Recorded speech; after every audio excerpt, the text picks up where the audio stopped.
Hello, Gaston County. Welcome to episode number 150 of Gaston's Great, a podcast highlighting some of the great things happening in and around Gaston County. I'm your host, Stephen Long. We're coming to you once again from the international headquarters of GSM Services. We simply believe in discussing more of the reasons why Gaston's great. We are highlighting another great organization this week as we highlight Canine Companions Limited. We have Walter Hart with us today. Walter is the founder and president of the organization. Walter, it's great to have you on, and welcome to the podcast. Thank you. So as usual, we like to get right to it. And so if you don't mind, the first question I'd like to ask is just for our listeners, just tell us a little bit about yourself before we get into the organization, but just anything that you'd like to share before we get into the details. I was born in Gaston, raised in Detroit, Michigan. Went to Henry Ford High School. Did a couple of years in college, Southern University, then Central Michigan University. And then I had a pitfall after I came out of college. I went to college training dogs, trained with the police department, then decided I wanted to get in the streets. So once I got in the streets, went down that pitfall, got locked up for about 6 years, 8 months in prison on a racketeering charge. Came back out, decided, hey, don't want no parts being in the life of the streets, right, doing crazy things. Let me do what I was raised to do and born to do, and that's be successful and be an entrepreneur. I come from an entrepreneur family. Here in Gaston, Hart's Automotive, my uncle Jimmy Hart is the owner of that, been an owner of that since 1976. Wow. My grandfather owned a business where he did janitorial work, owned a janitorial company, Hart's Janitorial Service. I think they started in 1950. I'm not correct on that, but wow. I've been around entrepreneurs my whole life. My family was terribly disappointed in me for making some of the bad mistakes I made when I was in my 20s. After that, I decided to just stay focused on dog training, and that's how, actually I started with Hart's Dog Training Incorporated in Detroit first. And then I seen there was a need where I started donating dogs to senior citizens. And I had an attorney come up to me and say, hey, man, you just donating dogs to senior citizens, you need to start a nonprofit organization. And his name was Richard Fellerath. Okay. He helped me start Canine Companions LTD, and that was in 2001. Hart's Dog Training Incorporated started in 1987. So I've been doing it a long time. I'm pretty much semi-retired right now. I just got put on another board in Arizona where there's 300 acres called Pleasant Valley, and it's going to be a retreat for veterans. And so what I'm trying to do is collaborate what I'm doing with veterans with Canine Companion LTD, donating them with the veterans that have PTSD. And also we started with children with autism as well. And I have quite a few dog trainers all over the country, from L.A. to Mississippi to Atlanta to Detroit, that works with me. We have a lot of dogs that they're not, that won't make it for the police departments or military.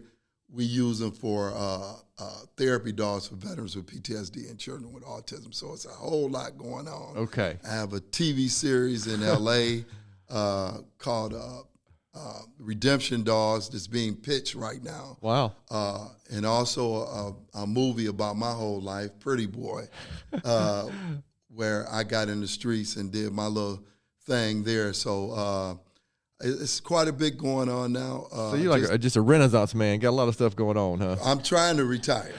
I'm trying just to condense things down. It seems like I've met a lot of people. It seems like they're busier after retirement than they are while they're in the working world. That's true.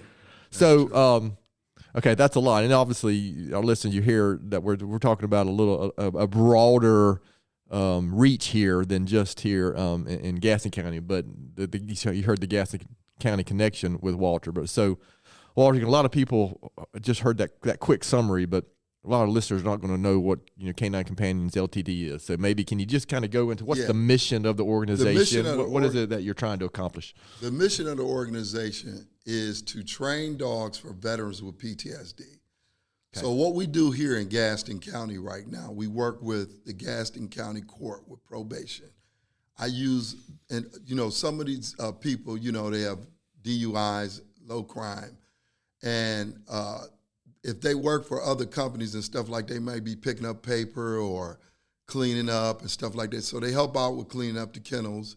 And also I've started a program where I'm teaching them basic obedience, the basic commands. We got puppies coming this spring, so they'll be working with the puppies doing basic obedience and stuff like that. We also donate those dogs. If I find a match when I have these puppies with a veteran, we'll donate them to the veteran. But we already have dogs that's already available that we ship in from different states if a veteran needs a dog. So if there's anyone out there that's suffering from PTSD syndrome, we encourage them to give us a call. We can help them.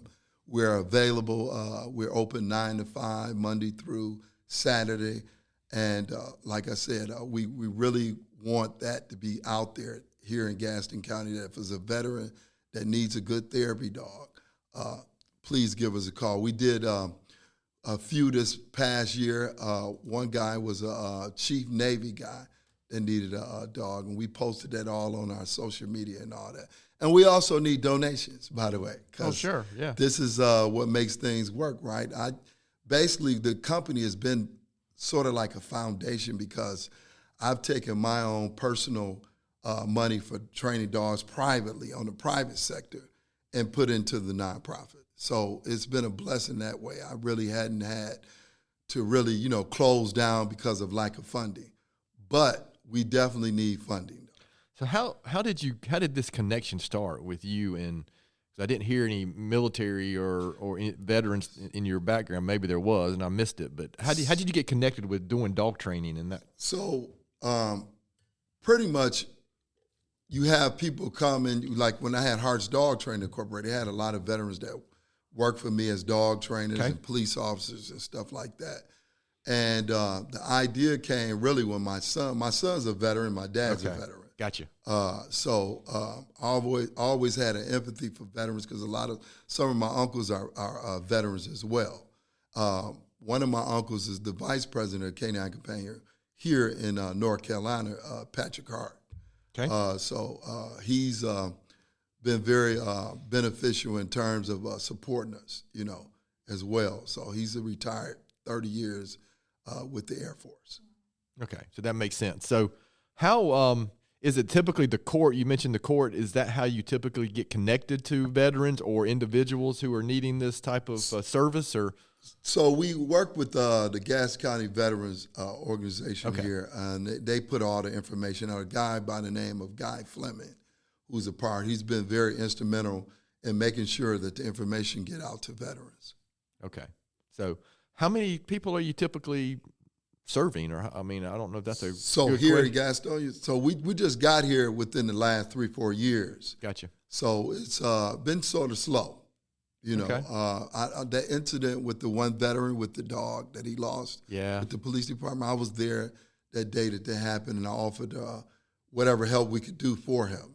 However, he ended up doing it somewhere else, but we did put the offer out, though. Okay. So we just need to get more information out here. We have a lot of dogs, so I have. If anyone was to go on to Canine Companion LTD Gaston, you'll see where we deal with a company called Protection Dogs Canine in Canada, as well as Blackjack Malinois in Mississippi. He's on 100 acres. He has 100 dogs. They have 50 in Canada. So we have a whole lot of dogs to choose from, pick from, and match. All over the country, and there's a place called Dream Center where we dealt with in L.A. a veteran program. We work right there in that building with the veterans, and they live there like homeless veterans and stuff like that. So, sort of similar to what we're going to be doing in Arizona on the 300 acres. And I'm trying to do something here in Cramerton. So, I've been working with Mayor Niels. That's why we're doing these fundraisers, this golf tournament. That's what I was telling you guys earlier. Every year. Go ahead and mention that. Yeah, every year they do a golf tournament raising funds for various charities, and I think the historical organization for Cramerton, they do raise Baltimore money. Village or Yes. And so also the chambers of commerce, they all work together raising money for charities in the area. So we're trying to get a facility in Cramerton for Canine Companion LT. We want veterans working there as well as benefiting from it. So that's one of the goals. Okay.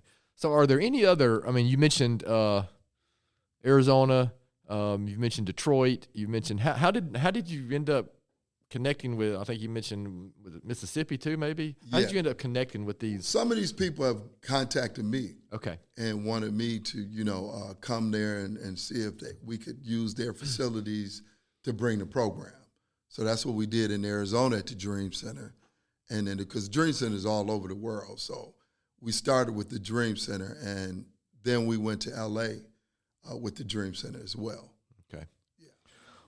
Does something come to mind with your involvement with Canine Companion LTD?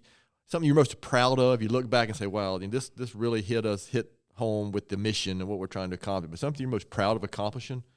Yeah, through the organization was the Dream Center. Okay, because we work with a lot of men there with the therapy dog program, and also I meant to mention that Fort Irwin Army Base. We also trying to do something with them as well.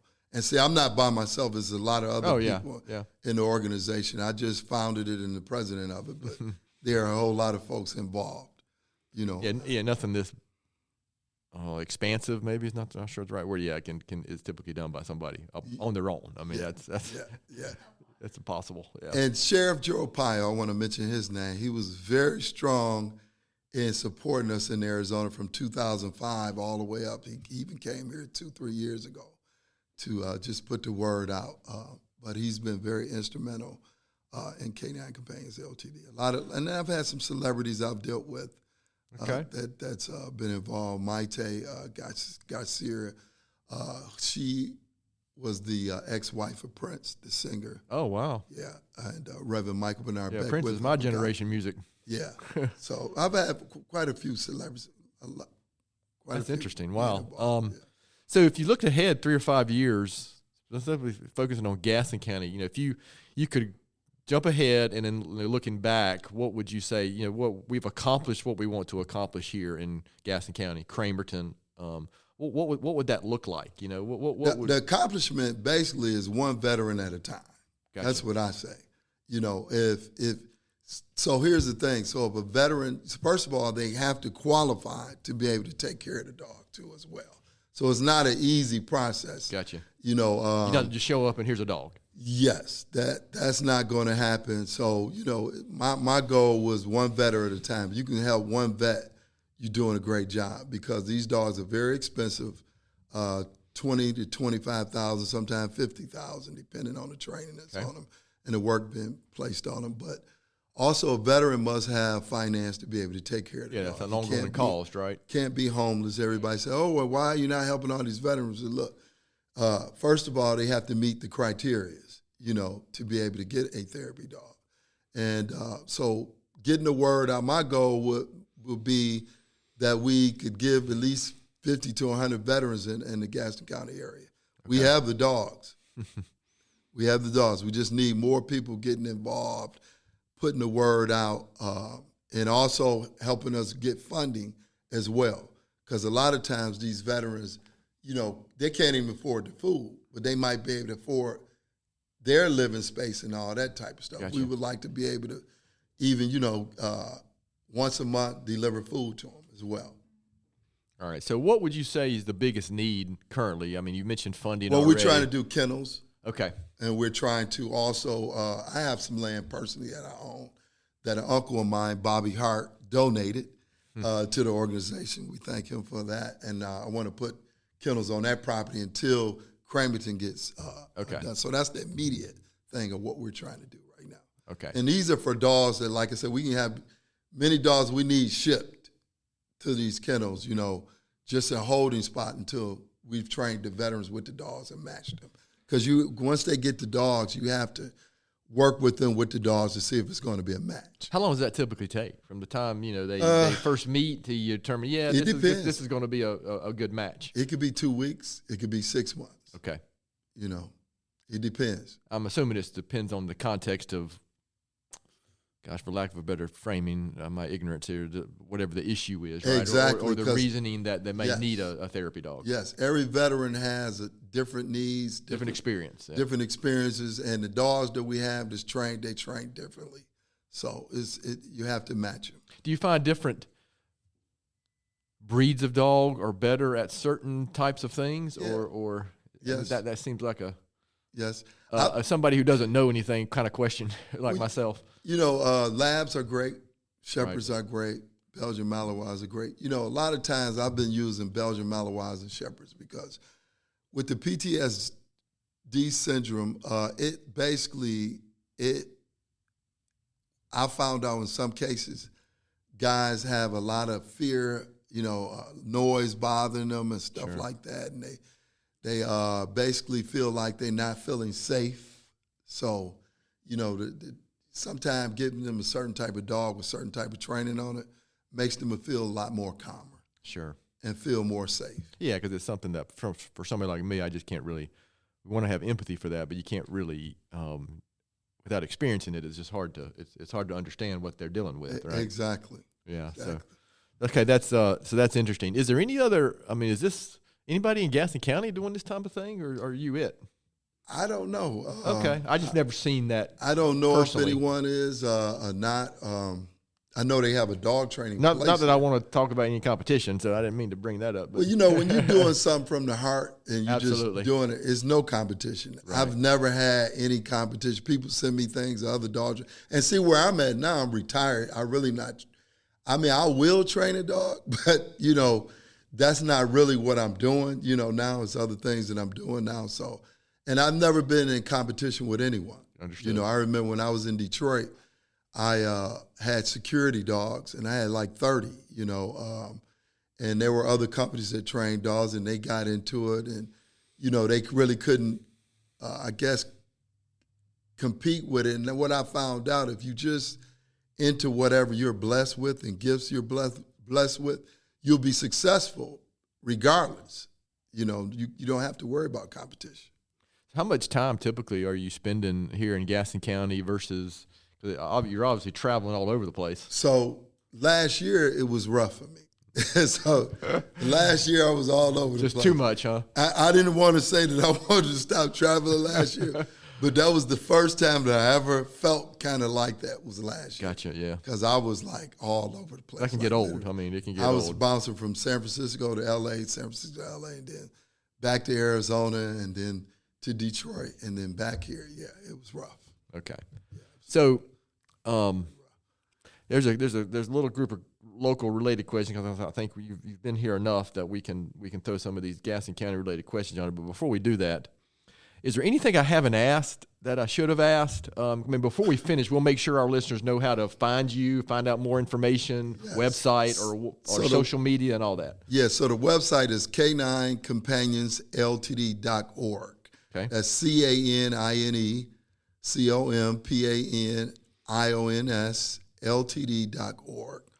We encourage you to go on there and take a look at the website. If you like what you see and you like the great things we're doing, donate. And it doesn't matter if it's $5, $10, it goes a long way. You guys have social media as well? Yes. Okay. We're on Instagram. We're on Facebook. I don't know if we're on TikTok or not, but okay. We're on pretty much all the social media platforms. Yeah, that TikTok stuff's beyond me.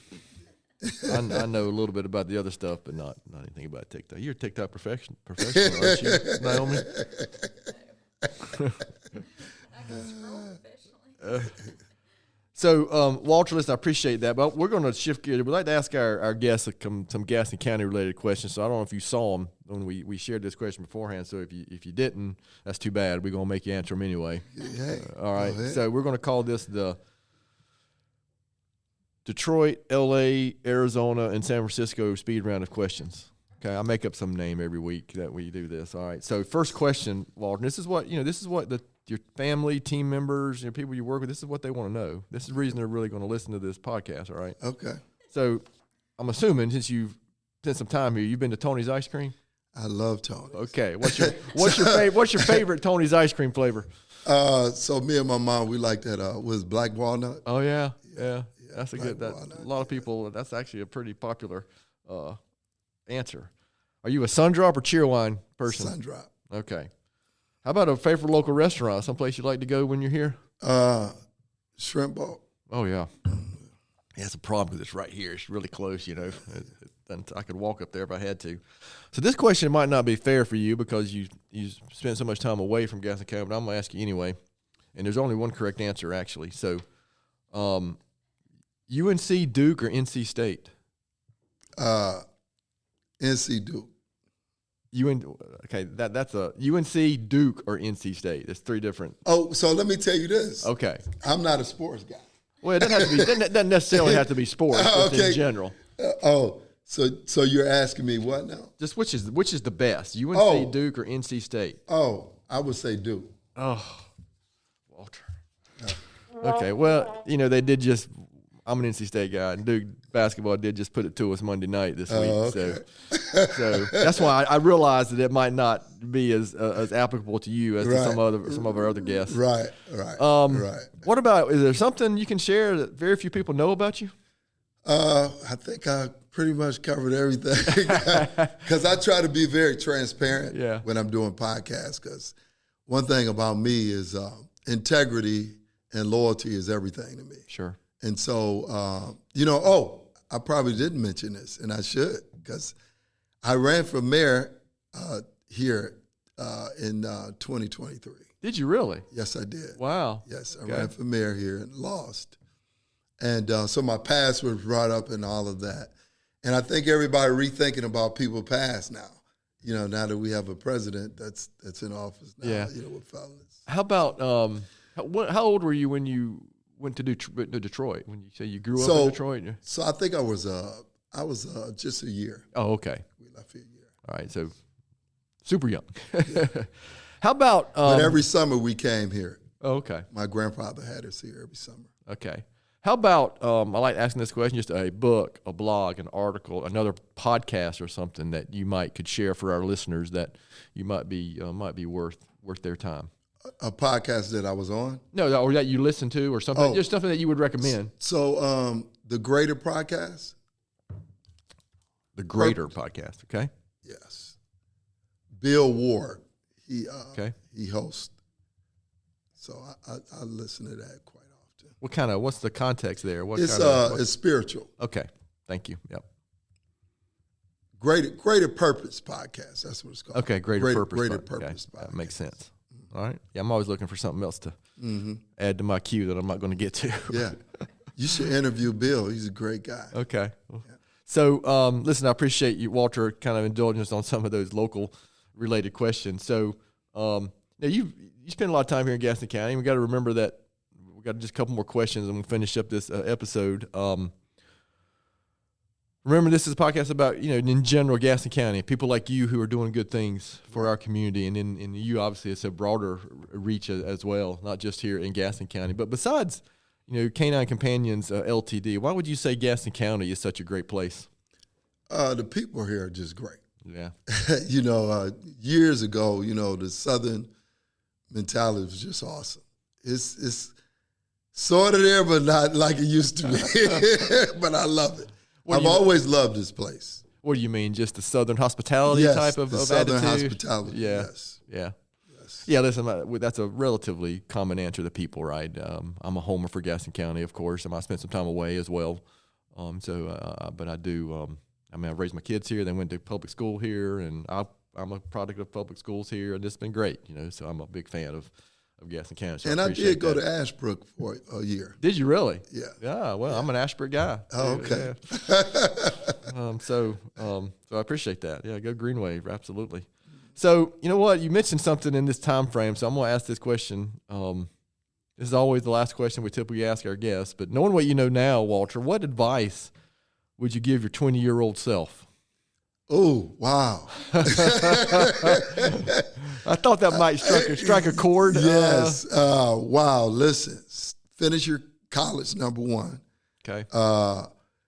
go to the military. I would have went to the military and then trained dogs. That's what I would have. That's the way I would have done it. Just a little change in the direction there. Yeah, a little bit. I would have done that first. Isn't you find like I do that now that I'm in my mid-50s, that perspective is so different now than when I was 20. Right. I mean, the things that I thought were a big deal weren't things that were a big deal. I didn't think were a big deal. Right. Back then. So, Walter, this has been great. You've already kind of shared where our listeners can go to learn more about the organization. Any last words you'd like to make sure that our listeners get from you today and make sure we cover for you? Because, again, the main point is just let's bring awareness to your organization. And maybe somebody's out there listening and say, hey, I got a veteran that I know or something. Yeah, so if there's a veteran out there, please go to our website at caninecompanionsLTD.org, and you'll see on there where you can fill out an application, and we all vet those applications, and we'll get back to you as soon as possible. But we encouraging all the listeners, everyone, if you know of someone with the PTSD, please have them go to the website and fill the application out. Well, good. Well, that's some good work. Yeah, we're big fans of veterans, law enforcement, first responders, those type of things. Yes. The stuff that's getting done on a daily basis that, man, we just frankly can't do without, right? Yes, absolutely. So I appreciate that. I appreciate the work you're doing. Thank you so much. So as usual, I'm going to finish with my own little book recommendation and a quote or thought for the week. And this is a book I've recently read. And I've shared some of his books before, but he's a personal mentor of mine, somebody I've known 25 years, a guy named Mark Madison. His latest book is called When I'm Old. So kind of like me, his perspective is changing over time. He's a little older than I am, but it's just a good read about, when you start not reminiscing, but your view kind of changes of the world, and you want to start thinking about legacy and other things. But it's a good little short, easy read. And maybe some things that you might want to start thinking about as we get older. I know I think about different things than I did when I was 20 for sure. And my quote this week is from Winston Churchill. I know I've used him before, but I think this ties into the type of work that Walter's doing. But Winston Churchill said, "We make a living by what we get. We make a life by what we give." So, unfortunately, I think that's true. Yes. What kind of impact can we make? We have so many interactions day to day. Yes. And are we being intentional about those interactions? I know it's obvious that, Walter, you are being intentional about those interactions and the work that you're doing. And so it takes individuals like you bringing people together and working things together to make an impact for people that may need a little something that they don't have access to. Absolutely. So again, I'm grateful for that, and I appreciate that. So, to our listeners out there, thanks so much for taking the time to listen to today's episode. Please continue to spread the word if you can about the podcast, and please don't hesitate to contact us here at our email address, which is podcast@gastonsgreat.com. We're always looking for suggestions for future podcast topics and guests. You can find the podcast and subscribe at the website, gastonsgreat.com, or anywhere you listen to podcasts. And please follow us on all our social media platforms. And thanks again to Walter for being our guest today. And one quick announcement, this is episode number 150, so we typically have had seasons of 25 episodes at a time, so we are finishing up season 6, I guess. That's some good math I just did there. So we were asking her to take a little break after this episode, maybe for a few weeks or a month or two, and then we're going to come back with maybe a slightly different format. We're going to be highlighting good things going on around Gaston County, but we might focus maybe on some more individuals that are doing some leadership stuff, community stuff, and maybe even some business stuff here locally in Gaston County. So, again, we can't thank you enough for taking the time to listen. And as always, Gaston Great is produced and brought to you by Amy Anderson and Naomi Hunt from GSM Services. I'm your host, Stephen Long. Thanks again for hanging out with us, and please keep coming back to hear more reasons why Gaston's great.